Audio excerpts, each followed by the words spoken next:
മറ്റൊരു പ്രധാനപ്പെട്ട വാർത്ത കേരള കോൺഗ്രസുമായുള്ള UDF ചർച്ച പരാജയം. കോൺഗ്രസ് ചർച്ച പരാജയപ്പെട്ടിരിക്കുന്നു. അനീഷ് കുമാർ ചേരുന്നു ഏറ്റവും പുതിയ വിവരങ്ങളുമായി. അനീഷ്, ഈ 2 സീറ്റ് എന്ന ആവശ്യത്തിൽ മാണി ഉറച്ചു നിൽക്കുകയായിരുന്നു. അതിൽ തട്ടിയാണോ ഇപ്പോൾ ചർച്ച വഴിമുട്ടിയത്? രഞ്ജിത്ത്, മുൻ നിലപാടുകളിൽ കോൺഗ്രസും കേരള കോൺഗ്രസും ഉറച്ചു നിൽക്കുന്ന ഒരു അവസ്ഥ തന്നെയാണ് ഇന്നത്തെ ചർച്ചയിലും ഉണ്ടായത്. ഇതോടുകൂടിയാണ് ചർച്ച വഴിമുട്ടിയത്. തുടർന്ന് 5 തീയതി വീണ്ടും വിഷയത്തിൽ ചർച്ച നടത്താം എന്ന ധാരണയിൽ ഇന്നത്തെ പിരിയുകയായിരുന്നു. മുൻ നിലപാടുകളിൽ നിന്ന് തങ്ങൾ ഒരു ഇഞ്ച് പോലും പിന്നോട്ട് പോയിട്ടില്ല എന്ന് പ്രതിപക്ഷ നേതാവ് രമേശ് മാധ്യമങ്ങളോട് സംസാരിച്ചപ്പോൾ തൊട്ടടുത്ത് തന്നെയിരുന്ന കെ മാണി പറയുകയും ചെയ്തിരുന്നു.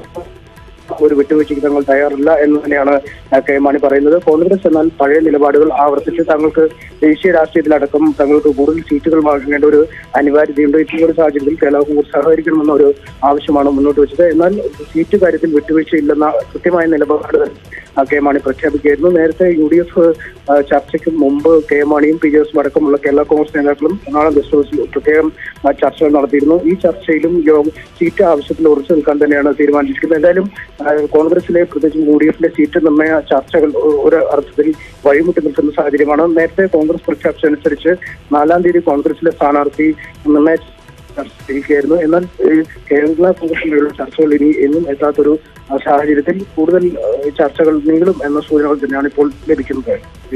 അനീഷ്, ഒപ്പം ഈ ചർച്ചയ്ക്ക് മുമ്പ് അവിടെ ജോസഫും മാണിയും തമ്മിലൊരു കൂടിക്കാഴ്ച നടത്തിയിരുന്നുവല്ലോ. അതിലും ജോസഫ് കടുംപിടുത്തം പിടിച്ചു, 2 സീറ്റ് വേണം, അല്ലെങ്കിൽ തനിക്ക് ലഭിക്കുന്ന സീറ്റിൽ മത്സരിക്കണമെന്ന ആവശ്യം ജോസഫ് പ്രകടിപ്പിക്കുകയും ചെയ്തു. മാണിക്ക് അതിന് വഴങ്ങേണ്ടി വരികയാണോ ചെയ്തത്? ഒരു ഘട്ടത്തിൽ 1 സീറ്റ് എന്ന രീതിയിലേക്ക് താഴ്ന്ന മാണിക്ക് ജോസഫിന്റെ ആവശ്യത്തിന് മുന്നിൽ ഈ ആവശ്യം വീണ്ടും ശക്തമായി UDFിൽ അല്ലെ കോൺഗ്രസുമായുള്ള ചർച്ചയിൽ ഉന്നയിക്കേണ്ടി വരികയാണോ ചെയ്തത്? രഞ്ജിത്ത്, കഴിഞ്ഞ ദിവസം പുറത്തു വന്ന ചില സൂചനകൾ അനുസരിച്ച് കെ മാണി കോൺഗ്രസിന്റെ നിർബന്ധത്തിന് വഴങ്ങി 1 സീറ്റിൽ ഒതുങ്ങും എന്ന ചില സൂചനകളാണ് പുറത്തു വന്നുകൊണ്ടിരുന്നത്. എന്നാൽ ഇന്ന് നേരിട്ട് കണ്ടപ്പോഴും ഇത്തരത്തിൽ ശക്തമായ നിലപാട് തന്നെയാണ് പി ജോസഫിന്റെ ഭാഗത്തു നിന്നും ഉണ്ടായത്. ശക്തമായ സമ്മർദ്ദം ചെലുത്തണമെന്ന ആവശ്യം തന്നെ പി ജോസഫ് മുന്നോട്ട് വെച്ചു. ഒപ്പം ഒരു പടി കടന്ന് പാർട്ടി ആവശ്യപ്പെട്ടാൽ താൻ മത്സരിക്കാൻ സന്നദ്ധനാണ് എന്ന ഒരു കാര്യം കൂടി അദ്ദേഹം വെളിപ്പെടുത്തി. അതായത് താൻ മത്സരിക്കാൻ ഒരുങ്ങി തന്നെ നിൽക്കുന്നു എന്ന സൂചനകൾ കൂടി നൽകുന്നു. കേരള കോൺഗ്രസ് മാണി ഗ്രൂപ്പിൽ നിന്നും സീറ്റ് ലഭിച്ചില്ലെങ്കിൽ ഒരുപക്ഷെ വിമതനായി മത്സരിക്കും എന്ന അഭ്യൂഹങ്ങൾ പോലും പുറത്തു നിൽക്കുന്ന സാഹചര്യത്തിലാണ് തികച്ചും കരുതലോടുള്ള ഒരു നിലപാട് കെ മാണിയുടെ ഭാഗത്തു നിന്നും ഉണ്ടായിരിക്കുന്നത്. എന്തായാലും ഇന്ന് രാവിലെ ഇരുവരും നടത്തിയ ചർച്ചകളും ഇക്കാര്യത്തിൽ നിർണായകമായി തന്നെ മാറിയിട്ടുണ്ട്. കൃത്യമായും ഇതുവരെയുള്ള നിലപാടുകൾ അനുസരിച്ച് കേരള കോൺഗ്രസ് ഈ 2 സീറ്റ് ആവശ്യത്തിൽ നിന്ന് 1 ഇഞ്ച് പോലും.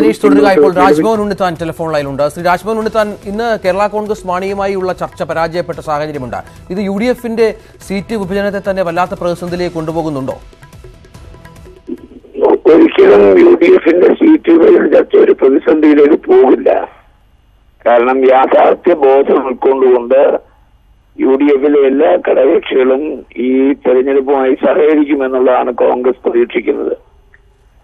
ഞങ്ങൾ കേരള കോൺഗ്രസിന് ഞങ്ങൾക്ക് അർഹതപ്പെട്ട രാജ്യസഭയിൽ ഒരു സീറ്റ് കൊടുത്തതാണ്. അപ്പൊ ഇനി ഒരു സീറ്റ് 2019 തെരഞ്ഞെടുപ്പിൽ ഓരോ സീറ്റ് കോൺഗ്രസിനെ സംബന്ധിച്ചിടത്തോളം വളരെ നിർണായകമായ ഒരു പശ്ചാത്തലത്തിൽ ഇനി ഒരു സീറ്റ് കൂടി കേരള കോൺഗ്രസിനെ അനുവദിക്കാൻ വളരെ ബുദ്ധിമുട്ടുണ്ട്, പ്രയാസമുണ്ട്. ആ പ്രയാസങ്ങളും ബുദ്ധിമുട്ടുകളും കെ എം മാണി അടക്കമുള്ള നേതാക്കന്മാർ മനസ്സിലാക്കും എന്നാണ് കോൺഗ്രസ് പ്രതീക്ഷിക്കുന്നത്. കൊണ്ട് സാധാരണഗതിയിൽ ഇത്തരം ചർച്ചകൾ 1 പ്രാവശ്യം 2 പ്രാവശ്യം കൊണ്ടല്ലല്ലോ തീരുന്നത്. ഇനിയും ചർച്ചകൾ നടക്കും. ആ ചർച്ച ഫലപ്രാപ്തിയിലേക്ക് എത്തും എന്നുള്ള കാര്യത്തിൽ യാതൊരു തർക്കവും വേണ്ട. വളരെ നന്ദി. ഇപ്പോൾ ജോസഫ് സംസാരിക്കുന്നത് പൂർണ്ണമായി നിർത്തലാക്കണം. ഈ മരിച്ച കുടുംബങ്ങളുടെ അവരുടെ കടങ്ങൾ മുഴുവൻ അടിയന്തരമായി എഴുതി തരണം. ഈ ബാക്കിയുള്ളവരും ബുദ്ധിമുട്ടിലാണ്. അതുകൊണ്ട് ഈ കാർഷിക മേഖലയിൽ ഈ പ്രതിസന്ധി പരിഹരിക്കാത്തതിൽ പരാജയത്തിൽ പ്രതിഷേധിക്കാൻ ഞങ്ങളുടെ ധർമ്മ 11-ാം തീയതി തിങ്കളാഴ്ച ഇടുക്കിയിലെ കർഷകരുടെ പ്രശ്നങ്ങൾ പരിഹരിക്കാൻ ഇടുക്കിയിൽ നിന്ന് മത്സരിക്കും. അതല്ലല്ലോ ഇപ്പം വിഷയം അതല്ലല്ലോ. അതൊന്നും പരിഹാരം. ഉൽപാദന ചെലവിനേക്കാൾ 1.5 ഇരട്ടി വരുമാനം ഇന്ത്യയിലെ കർഷകർക്ക് ഉറപ്പുവരുത്തുമെന്നാണ് മോഡി പറഞ്ഞത്. പക്ഷെ അതെല്ലാം പോയി. റബ്ബർ ബോർഡ് കണക്കനുസരിച്ച് 171 രൂപ വേണം 1 കിലോഗ്രാം റബ്ബർ ഉൽപ്പാദിപ്പിക്കാൻ. പക്ഷെ റബ്ബറിന്റെ വില 105 രൂപയായിട്ട് 105 മുതൽ 18 വരെ അങ്ങോട്ടും ഇങ്ങോട്ടും വേരി ചെയ്യുകയാണ്. 118 മാക്സിമം, മിനിമം 105. അപ്പൊ ഈ നിലയില് ഈ വില ഇടിവ് കണ്ടില്ല എന്ന് നടിക്കുന്ന കേന്ദ്ര ഗവൺമെന്റിന്റെയും സംസ്ഥാന ഗവൺമെന്റിന്റെയും നയം വളരെ ദുരുപദിഷ്ടമാണ്. ഇത് കർഷകരെ സംബന്ധിച്ചിടത്തോളം കർഷകര് ആത്മഹത്യ വക്കിലാണ്. 9 ആത്മഹത്യകൾ നടന്നിട്ട് സർക്കാർ ഇത്രമാത്രം ഒരു നിസ്സംഗത ഈ വിഷയത്തിൽ പാലിക്കുന്നത് ശരിയല്ല. ഏറ്റവും കൂടുതൽ ഇടുക്കിയിലാണ് ഇപ്പൊ ദുരന്തം വന്നിരിക്കുന്നത്. അതുകൊണ്ട് അടിയന്തരമായി കടങ്ങൾ എഴുതിത്തള്ളുക എന്നുള്ളതാണ്. ചെറുകിട കർഷകരുടെ കടങ്ങൾ മുഴുവൻ എഴുതി തള്ളുക. അതുകൊണ്ട് അതിൻ്റെ അത് യാതൊരു അലംഭാവവും വരാൻ പാടില്ല. എത്രയും വേഗം അതിനുള്ള അവസരം ഉണ്ടാകണം.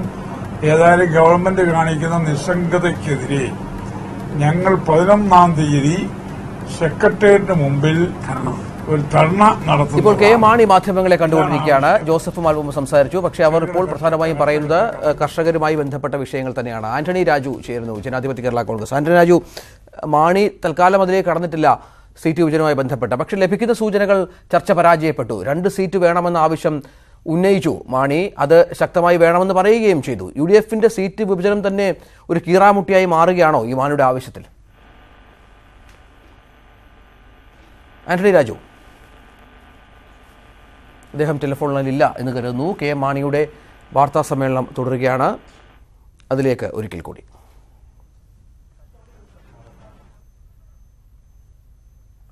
കെ മാണി മാധ്യമങ്ങളെ കണ്ടിരുന്നു. പക്ഷേ അദ്ദേഹം ആ വിഷയത്തിൽ കൃത്യമായി പ്രതികരിക്കാൻ തയ്യാറായില്ല എന്ന് മനസ്സിലാകുന്നു. ഏതായാലും UDFന്റെ സീറ്റ് വിഭജന ചർച്ചകൾ വഴിമുട്ടിയിരിക്കുന്നു.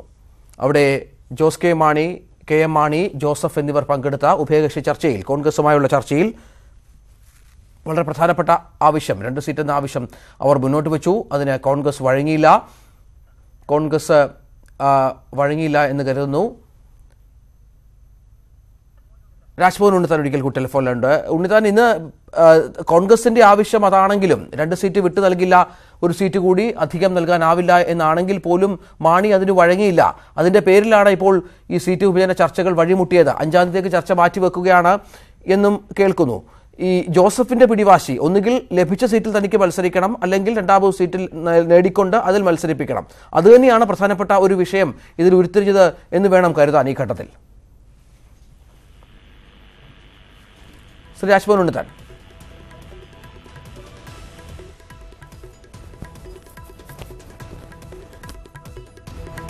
ആന്റണി രാജു, കേൾക്കാമോ? താങ്കൾ കേൾക്കാമെന്ന് കരുതുന്നു. എന്താണ്? അതായത് ഞാൻ നേരത്തെ ചോദിച്ചിരുന്നു, താങ്കൾ ടെലിഫോൺ ബന്ധത്തിൽ ചില പ്രശ്നങ്ങൾ ഉള്ളതുകൊണ്ടാണ്. അതായത് ഈ ചർച്ച ഇന്ന് വഴിമുട്ടി, UDFന്റെ ചർച്ച വഴിമുട്ടി എന്ന സൂചനകൾ പുറത്തു വരികയാണ്. മാണി 2 സീറ്റ് വേണമെന്ന ആവശ്യത്തിൽ ഉറച്ചു നിൽക്കുകയാണ്. 5-ാം തീയതിക്ക് ചർച്ച മാറ്റിവെക്കുകയും ചെയ്തിരിക്കുന്നു. എന്താണ് മനസ്സിലാക്കേണ്ടത്? അല്ല, ഇത് യഥാർത്ഥത്തിൽ ഇത് വെറും ഒരു രാഷ്ട്രീയ നാടകമാണ് ഇപ്പോൾ നടക്കുന്നത്. 2 സീറ്റ് കേരള കോൺഗ്രസ് മാണി വിഭാഗത്തിന് കിട്ടിയില്ല എന്നുള്ളത് ഉത്തമ ബോധ്യം മാണി ഗ്രൂപ്പിനുണ്ട്. 2ാം സീറ്റ് ഒരു കാരണവശാൽ കിട്ടില്ല. കോട്ടയത്ത് 1 സീറ്റ് മാത്രമേ മാണി വിഭാഗത്തിന് കിട്ടുകയുള്ളൂ. ആ സീറ്റിൽ KM മാണി നിശ്ചയിക്കുന്ന സ്ഥാനാർത്ഥി മത്സരിക്കും. പി ജെ ജോസഫ് വിഭാഗം പോകുന്നെങ്കിൽ പൊക്കോട്ടെ എന്നുള്ള സന്ദേശം അവർ ജോസഫ് വിഭാഗത്തിന് നൽകി കഴിഞ്ഞു. പി ജോസഫ് സാറിന് ഉൾപ്പെടെയുള്ള ആളുകൾക്ക് ആത്മാഭിമാനം പണയപ്പെടുത്തി അവിടെ തന്നെ കീഴടങ്ങേണ്ടി വരും. കാരണം ഇത് മറ്റൊരു ഘടകകക്ഷിയായി അംഗീകരിച്ച് ഐക്യ ജനാധിപത്യ മുന്നണിയിൽ തന്നെ തുടരാൻ ജോസഫ് വിഭാഗത്തിനെ അനുവദിക്കുമെന്നാണ് പ്രതീക്ഷിച്ചിരുന്നത്. എന്നാൽ ഈ കഴിഞ്ഞ ദിവസം തന്നെ KM മാണി വിഭാഗം അർത്ഥശങ്കയ്ക്കിടയില്ലാത്ത വിധത്തിൽ കോൺഗ്രസിനോട് ഒരു കാര്യം പറഞ്ഞിട്ടുണ്ട്. ഈ കേരള കോൺഗ്രസിൽ പിളർപ്പുണ്ടാക്കിയാൽ, അല്ലെങ്കിൽ ശ്രീ പി ജോസഫ് വിഭാഗത്തെ ഒരു ഘടകകക്ഷിയാക്കി നിർത്താൻ കോൺഗ്രസിന്റെ തയ്യാറായാൽ മാണി വിഭാഗം മുന്നണിയിൽ നിന്ന് പുറത്തുപോകും, വേണ്ടി വന്നാൽ BJPയുടെ മുന്നണിയിൽ ചേരുമെന്നുള്ള അന്ത്യശാസനം കോൺഗ്രസിന് മാണി വിഭാഗം കൊടുത്തിട്ടുണ്ട്. അതുകൊണ്ട് തന്നെ 1 സീറ്റ് എന്നുള്ള കാര്യത്തിൽ ഒരു മാറ്റവും ഉണ്ടാകില്ല എന്നുള്ളത് കേരള കോൺഗ്രസ് എമ്മിന് നല്ലപോലെ അറിയാം. 2ാമതൊരു സീറ്റ് കിട്ടുകയില്ലെന്ന് പി ജോസഫ് സാറിന് അറിയാം. അതുകൊണ്ട് തന്നെ ഇപ്പോൾ നടക്കുന്ന മുഴുവൻ രാഷ്ട്രീയ നാടകമാണ്. യഥാർത്ഥത്തിൽ നടക്കാൻ പോകുന്നത് ഇതാണ്. ഒരു കാരണവശാൽ 2ാമത്തെ സീറ്റ് കിട്ടില്ല. ശരി, നന്ദി ശ്രീ ആന്റണി രാജു ഈ വിഷയത്തിൽ പ്രതികരിച്ചതിന്. കേരള കോൺഗ്രസ് കോൺഗ്രസ് ചർച്ച പരാജയം. ചൊവ്വാഴ്ച വീണ്ടും ചർച്ച തീരുമാനിച്ചിരിക്കുന്ന സാഹചര്യത്തിലേക്ക് കാര്യങ്ങൾ പോകുന്നു. അതാണ് ഏറ്റവും പ്രധാനപ്പെട്ട ഒരു വാർത്തയായി ഈ മിനിറ്റിൽ പുറത്തുവിടാനുള്ളത്.